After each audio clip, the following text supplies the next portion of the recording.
Welcome to this episode of Trojan Poetry. We have just hit episode, well, we're about to hit episode 102 because we're in the midst of it. 102, that's right. And now, is this a very special episode? I think it's a very, you know what? I think it's an extremely special episode. Wow. All right. I don't think we've had one of those yet. Yeah, I know. So get ready. I don't think you're ready, John. All right. We're continuing with our theme of kind of creepy, horror-esque poems.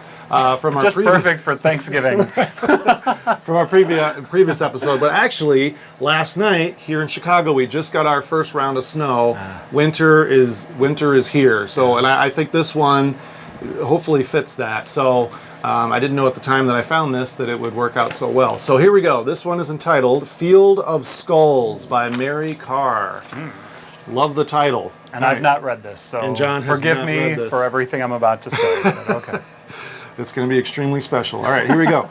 Stare hard enough at the fabric of night, and if you're predisposed to dark, let's say the window you've picked is a black postage stamp you spend hours at, sleepless, drinking gin after the I Love Lucy reruns have gone off. Stare like your eyes have force, and behind any night's taut scrim will come the forms you expect, pressing from the other side. For you, a field of skulls, angled jaws and eye sockets, a zillion scooped out crania. They're plain once you think to look. You know such fields exist, for criminals roam your very block, and even history lists monsters like Adolf and Uncle Joe who stalk the earth's orb, plus minor baby eaters unidentified, probably in your very midst. Perhaps that disgruntled mail clerk from your job has already scratched your name on a bullet. That's him rustling in the azaleas. You caress the thought, for it proves there's no better spot for you than here. Your square yard of chintz sofa, hearing the bad news piped steady from your head. The night is black. You stare, and furious stare, confident there are no gods out there. In this way, you're blind to your own eye's intricate machine, and to the light it sees by, to the luck of birth and all your remembered loves. If the skulls are there, let's say they do press towards you against night's scrim. Could they not stare with slack-jawed envy at the fine flesh that covers your scalp, the numbered hairs, at the force your hands hold? Whoa.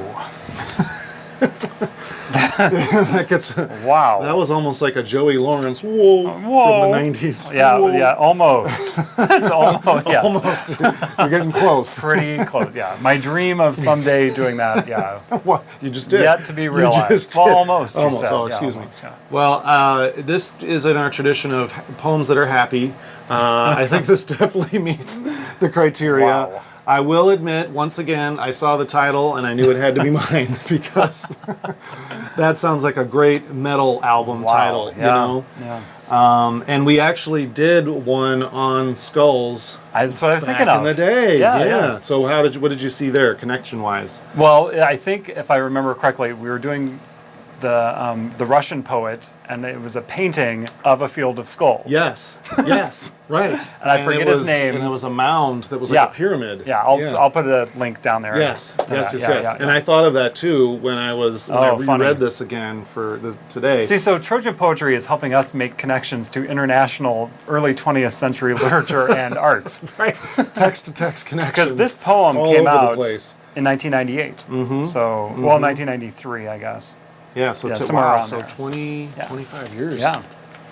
I really thought it took me a while to get into it, just to kind of focus. And that what hit me first was the way that the first stanza doesn't end. Like it's enjammed, right? It keeps going, and I was like, oh, like I felt like I was lurching into the next stanza. Like, oh, I thought I was done, but no, I'm going to keep going with this whatever horrific idea is going on, because it doesn't start out that bad, and it's even got gin and I Love Lucy in it, but then it just takes such a horrible dark turn. And the repetition of stare hit me there at the beginning and end of that stanza, launching me into that second stanza. And the stare, like you said, is just kind of lingering. It's kind of left off. So it's simulating you staring out the window. And it's a directive, right?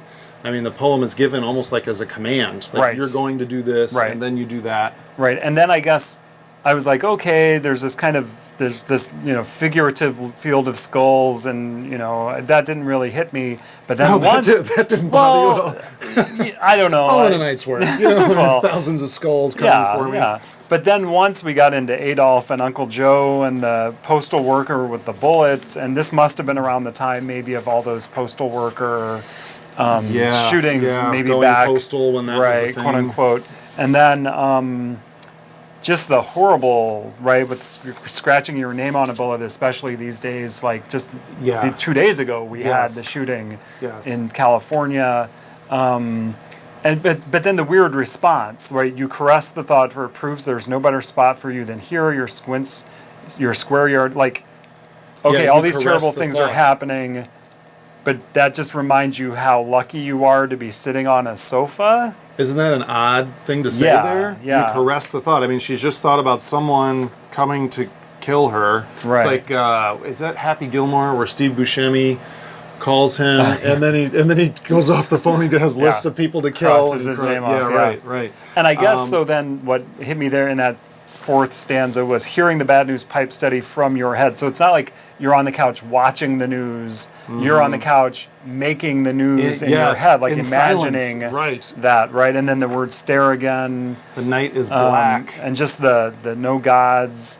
But then it kind of becomes beautiful at the end with, and again, we were just talking about Walt Whitman before we started this, because what else are we going to talk about, of course, is, you're blind to your own eyes, intricate machine in the light. It sees by the luck of birth and all your remembered loves. That totally hits me like a Song of Myself line, right? It's lucky to be born, but then it's lucky to be dead. That's Walt Whitman's, one of his famous kind of paradoxes or juxtapositions there. So I don't know. I'm still kind of all over the place trying to kind of make it all cohere. Yeah, I feel like it's a metaphor for her depression or the state of mind she's in, that she sees these skulls pressing towards her, coming out of the darkness, towards this window, and she's sitting there silently thinking all these horrible thoughts, and then she changes, and it says, "In this way, you're blind." So is she purposely trying to be blind? It seems like she enjoys, because she said you caress the thought.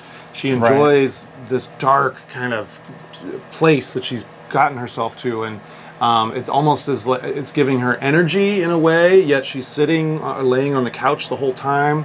And in a weird way, she says it proves there's no better spot for you than here, which is also Whitman-esque, right? Like, enjoy the moment. This is meant to be, right? See what's beautiful around you.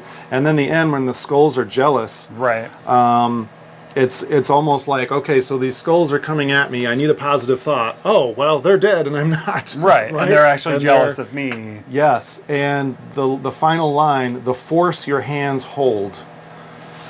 It's empowering. It's positive at the end. Force, though, to me is, I mean, you take something by force. You're using violence. You're, and yet the whole time she's been passive, it seems to me. Yeah, was there something else about hands that I'm missing?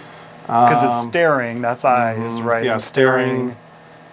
And just imagining, but then all of a sudden it becomes about hands, right? Which is a whole different kind of. I mean, caressing the thought, possibly. Yeah. Okay. Yeah, really, that's the only reference. All of this, it kind of comes out of nowhere. The force your hands hold. Yeah. So maybe is that an implication of the writer herself, and the fact that she can record this, and I have the power to. Maybe it's like cathartic. Like, I have these horrible, crazy thoughts. The only way I can get rid of them is to write something like this. Or the force your hands hold, meaning I'm alive. I can act on the world, but these skulls can't. And even like. Between the fourth and fifth stanza, you stare and furious stare, confident there are no gods out there. But are you really confident? Like, it seems to me like the fact that you have to say you're confident and that you have to stare furiously, and the word stare is repeated twice in the line, like, you want to believe there are no gods out there, is that the idea? But then because you're believing that, you're not seeing the beauty.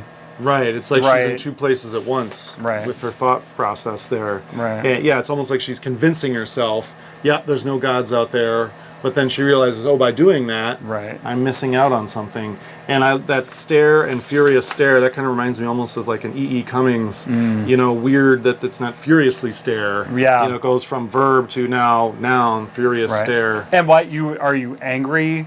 Right, that it's you're like confident that there are no gods out, right? Like, so you're Yeah. trying to be like this nihilistic, dark figure, but then you're like, oh wait, there's something beautiful about being alive, Yeah. and maybe that's enough. Like, and yeah. Yeah, it's interesting. I mean, there's so many Fascinating. contradictions going on in this poem that,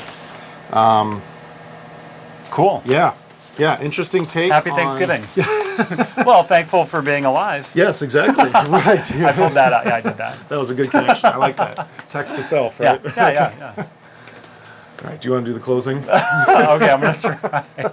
I'm going to be quiet so you could cut it in. Okay, thanks for watching. Be sure to join us on Twitter at Trojan Poetry DGN or on our website at trojanpoetrydgn.blogspot.com.